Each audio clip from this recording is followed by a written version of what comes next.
صوم صوم صوم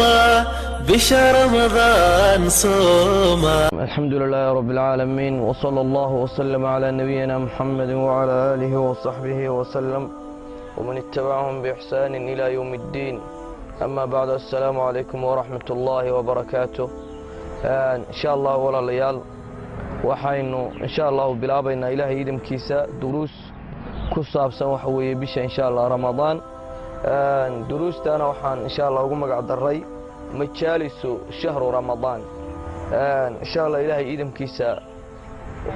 way inoo socon doontaa duruustaasi. waxay noqonaysaa duruus waxa weeye mutawaasila oo inoo socota insha Allah ilaahay idinkiisa bisha Ramadan iyo siyaabaha looga faa'iideysanayo iyo haddii ilaahay ka dhigay ahkaamteeda iyo duruustooda insha Allah dhameystiran ilaahay idinkiisa ayaa waxa weeye ka heli doontaan insha Allah meelaha aan ku leenahay baraha bulshada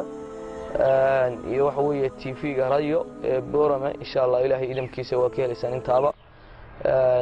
marka insha Allah maanta waxaan insha Allah kalimaad kooban aan ka eedanaynaa 7 wasaaya qabla Ramadan, 7 dardaaran inaan isfarro inta waxa weeye Ramadan insha Allah ilaahay idinkiisa ka hadhay oo waqti yar baa ka hadhay oo kooban. marka maadaama waqti yar oo kooban uu ka hadhay insha Allah 7 dardaaran oo qof kasta oo waxa weeye qaata oo ku dhaqma ilaahay idinkiisa uu ka faa'iidi doono, natiijooyin wax ku oran insha Allah ilaahay idinkiisa uu ku gaari doono ayaan insha Allah ilaahay idinkiisa walaalayaal maanta halkan idinku soo gudbinaynaa. walaalayaal sidaan wada ogsoonahay ayaamuhu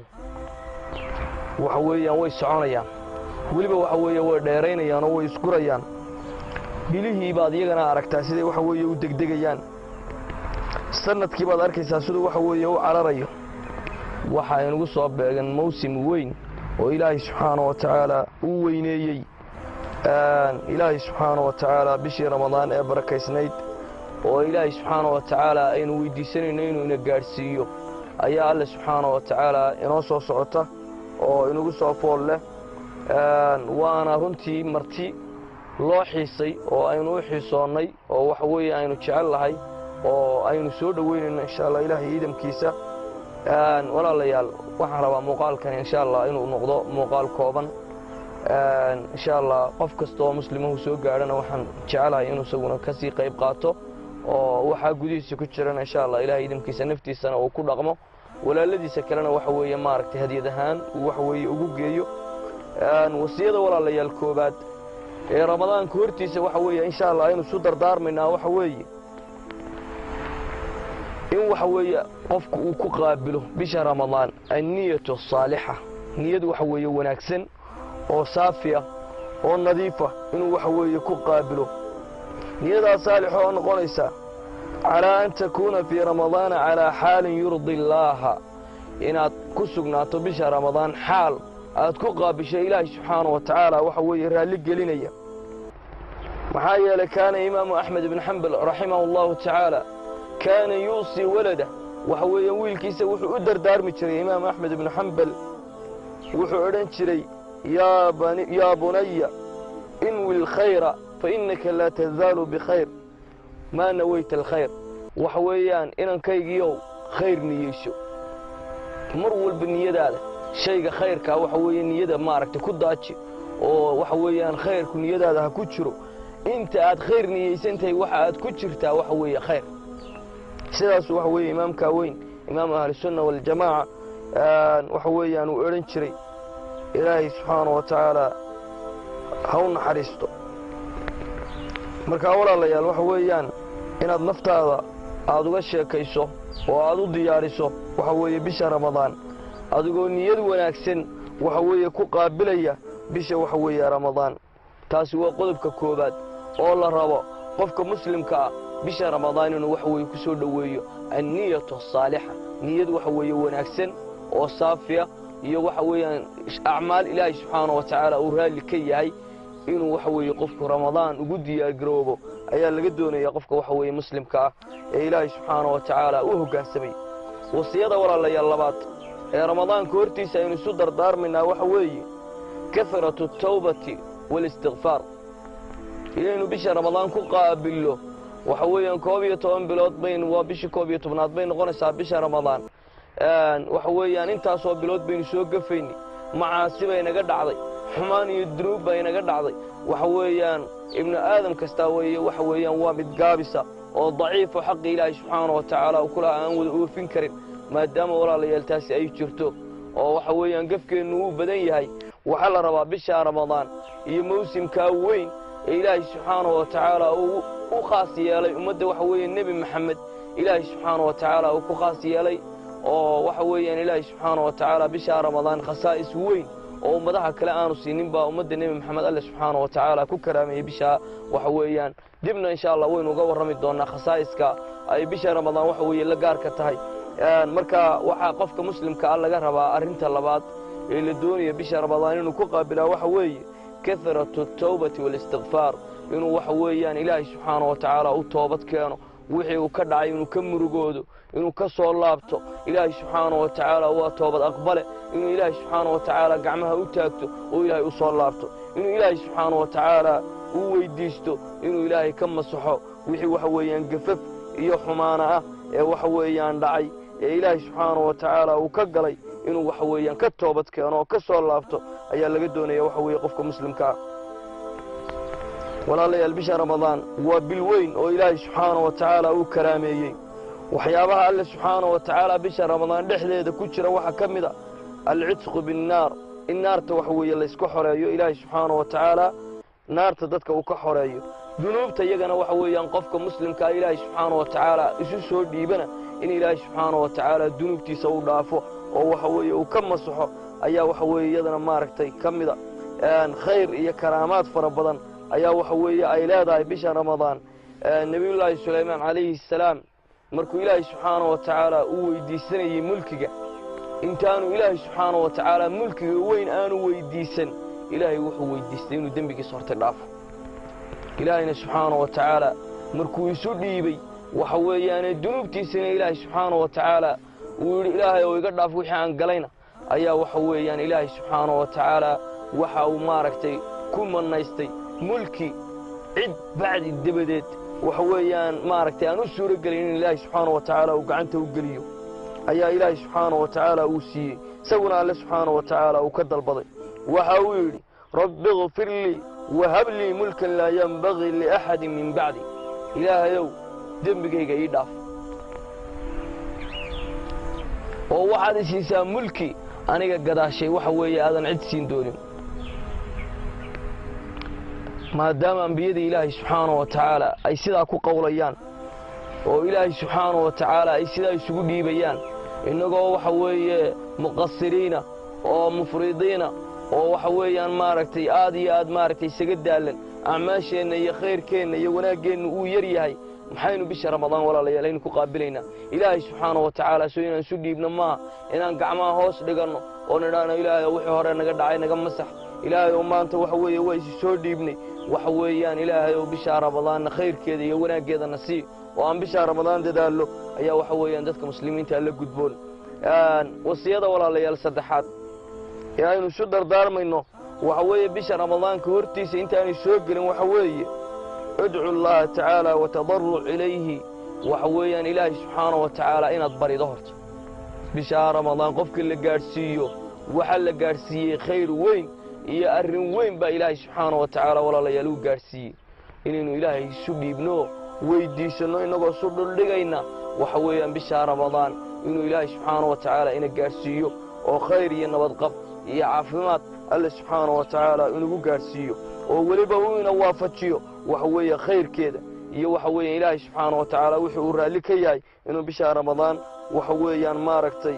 وإلهي سبحانه وتعالى إنه وافتيه إنه وحوية ماركتي كد داله أين ولا الله يلبها هناي النبي عليه الصلاة والسلام معاذ بن جبل وحوية ماركتي آذو تشعلا النبي عليه الصلاة والسلام مركو ودر دارمي ولبا ودواقي وحويري مركزته وآت صلاة كبحضه وماركتي صلاة لما يسوء تكتو وحد إلهي سبحانه وتعالى ويديستا اللهم أعني على ذكرك وشكرك وحسن عبادتك إلهي وحد ماركتي يقو كالميسا حسكاغا iyo mahadnaqaaga inaan adiga kuu mahadnaqo oo waxa weeyaan wanaagga aad ii gashay waxa weeyaan mahadnaqiisa ma koobi karee wax ka mida ilaahayow inaan maaragtay celiyo oo waxa weeye ilaah waan ku mahadnaqo ilaahayow igu kaalmee wa xusni cibaadatika iyo cibaadadaada inaan wanaajiyo oo sidaad xaqa igu lahayd aan u guto waxa weeye umaba gudan karee inaynu waxa weeye dhadhaweyno ayaa ilaahay subxaanahu wa tacaala maaragtay uu saxaabigaa uu nebigu jeclaa uu u dardaarmay isaguna waxa weeyaan waa ilaalin jiray dardaarankaa nebiga calayhi salaatu wasalaam markii uu tegey kadib waayo arrin weyn iyo khayr weyn baa nebigu u dardaarmay saxaabadu waxay ahayn dad khayrka iyo wanaagga u dhega nugul oo marka wax wanaagga loo sheego ku dhega oo qabsada ayay waxa weeye ahaayeen radia allaahu tacaala canhum waxa weeyaan walaalayaal waxa laynaga rabaa inaan isdhul dhigno oo ilaahay subxaanahu wa tacaala aan barino ilaahay subxaanahu wa tacaala bisha ramadaan aayaadkii ramadaanka markuu ka hadlayey iyo ilaahay subxaanahu wa tacaala bisha ramadaan inuu waxa weeyaan maaragtay kitaabkan soo dejiyey fii suurati albaqara aayaadka ku dhex jira waxaa ka mida waxa weeyaan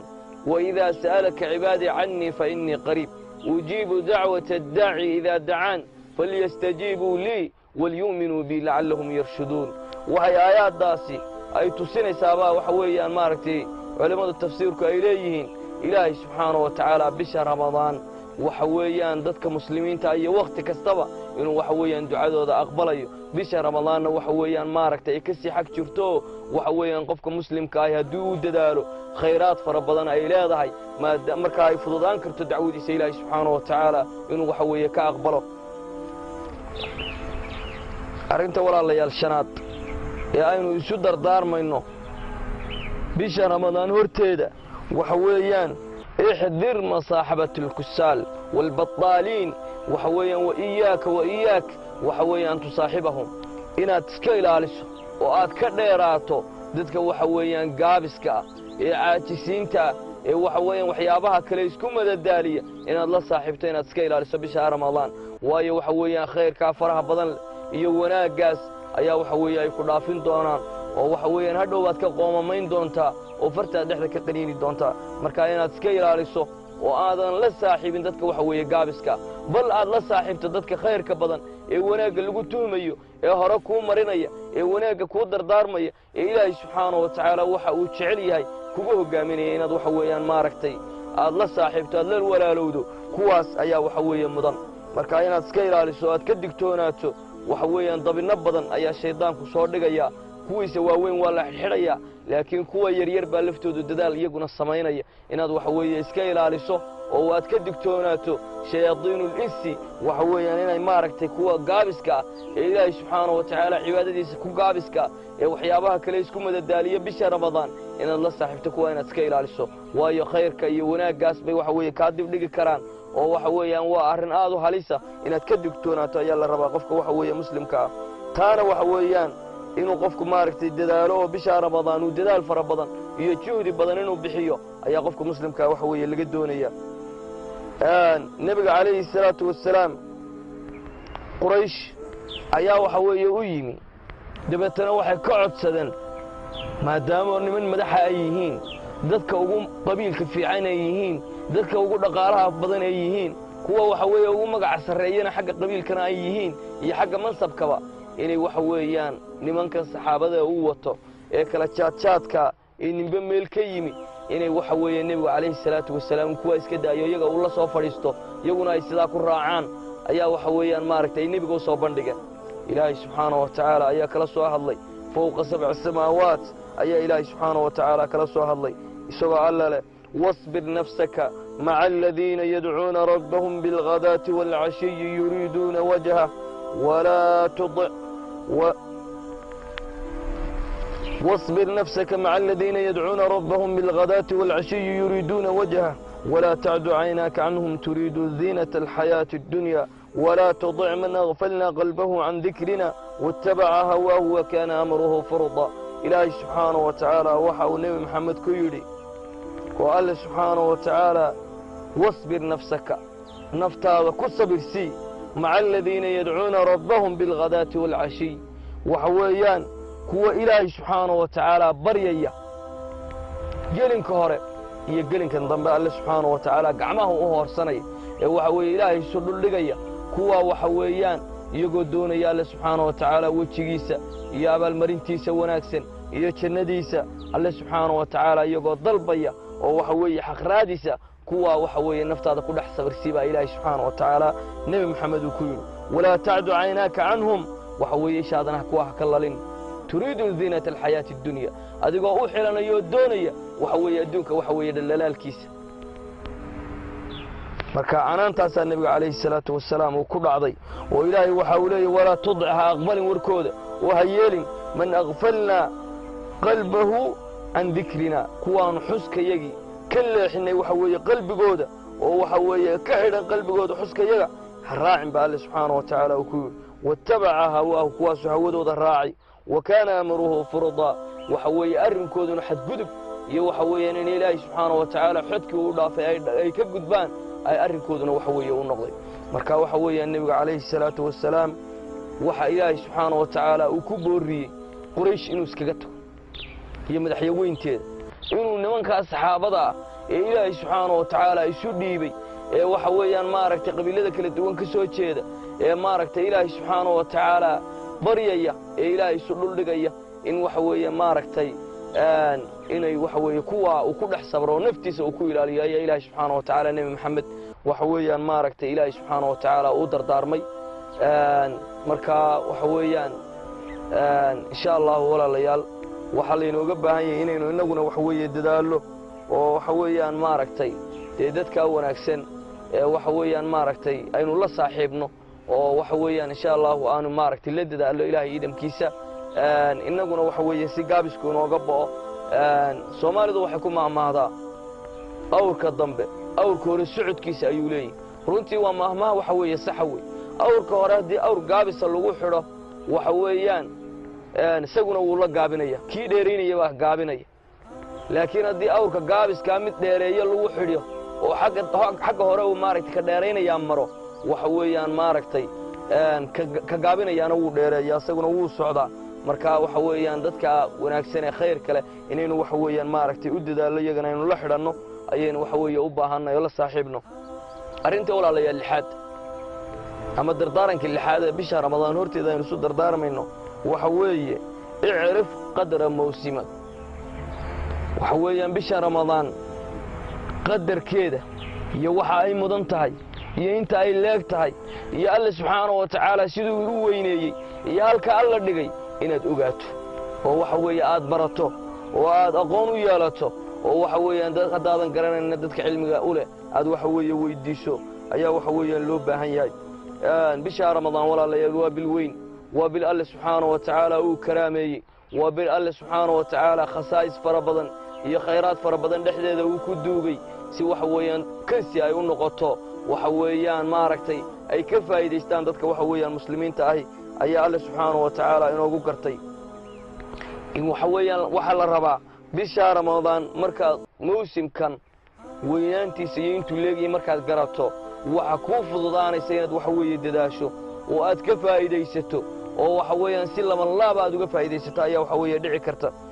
marka taa waxaa loo baahan yahay qofka muslimka ahi inuu isku mashquuliyo ayaamaha ka horeeya waxa weeyaan bisha shabcaan oo kale qofku inuu soon la yimaado oo uu soomo oo naftii uu sii tarbiyadeeyo inuu waxa weeyaan ilaahay idamkiisa uu la yimaado qiraa'atu alqur'aan qur'aanka qiraa'adiisii inuu la yimaado ilaahay subxaanahu wa tacaala isagoo maaragtay ku tawasulaya oo ilaahay wanaagga ku weydiisanaya inuu gaadhsiiyo iyo bisha ramadaan faa'iidadeeda iyo fadaa'ilka ramadaanka inuu barto oo waxa weeyaan uu isku akhriyo oo naftiisa uu ku soo xaadiriyo bisha ramadaan waxa weeye wanaagga iyo fadliga waxa weeye ay leedahay walaalayaal bisha ramadaan tuftaxu fiihi abwaabu aljinaan waa bisha la furayo albaabada jannada ilaahay subxaanahu wa tacaala waxa weeyaan maaragtay uu ballaqayo weeyaan wa tuqlaqu fiihi abwaabu nniiraan waa bisha waxa weeyaan albaabada naarta alle subxaanahu wa tacaala walaalayaal uu xidhayo weeye ilaahay subxaanahu wa tacaala waa bisha waxa weeyaan uu dadka ka xorayn doono ummad badan oo alle subxaanahu wa tacaala naarta ka xorayn doono walaalayaal weeyaan wadaalika kullu laylatin waxa weeyaan taasna habeen kasta oo ramadaan ka midaba alle subxaanahu wa tacaala uu ka xorayn doonaa dadka naarta ramadaan walaalayaal waxaa ku jira fawaa'idda ku jirta ee waaweyn waxaa ka mid a وحويا بشهر رمضان قفك مسلم كأي وحولي دعوة مستجابة دعوة هدي إلهي سبحانه وتعالى وبريو oo mawaanic aan meesha ku jirin ilaahay subhanahu wa ta'ala waxa weeye uu ka aqbalayo walidaalika inda fidrihi taasina waxa weeye waa markuu afurayo ee afurka uu soo fadhiisto ayaa waxa weeyaan ma aragtay inuu qofka muslimkii ducaysto dadka muslimiintaana uu duceeyo ilaahay subhanahu wa ta'ala uu baryo waxa weeyaan sawina wax wanaagsan ilaahay subhanahu wa ta'ala uu weydiisto waxa weeyaan waxyaabaha lagu ducaystana ama ducooyinka lagu ducaysto وحويا وحا كمدا وأوناكسن ربنا آتنا في الدنيا حسنة وفي الآخرة حسنة وقنا عذاب النار ودعوا وحويا كوبا وكل منيسا وحويا الدنيا آخرة وحي وناقه كتشري أي وحويا كل منيسا ولا ليال بشهر رمضان إلهي سبحانه وتعالى غنائم كاو قري إن انكفى إليه سنه هيا اللي نقدوني يعطينا نايدتك مسلمين تعالى arinta walaalayaal toddobaad ama dardaarankeena toddobaad ee aynu isfarayno inta rabadaanta ka horeysa ee aan ku soo gabagabaynayno darsigeenan gaaban waxa weeye ta'allam qabla ta'abbudika waxa weeyaan inaad